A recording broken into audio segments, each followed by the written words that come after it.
persons were injured when a van collided with a two-wheeler this afternoon at Papalamkai Wangjing under Khongjom police station. Further details are awaited. Womenfolk of Tera Sapam Laikai in Imphal West today staged a sit-in protest demanding swift justice for Ningthaujam baby Sanat. Similar protests were held in different parts of the state. Nagaland will launch two-wheeler taxi service on the Independence Day.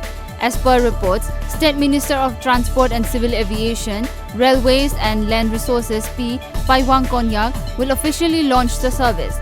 Nagaland Two-Wheeler Taxi Association will provide the taxi service after approval from the State Cabinet last month. Union Home Minister Amit Shah today asserted that the removal of special status to Jammu and Kashmir under Article 370 of the Constitution will lead to end of terrorism and progress of the region. He was speaking at a book launch on Vice President M. Venkaiah Naidu in Chennai, Tamil Nadu.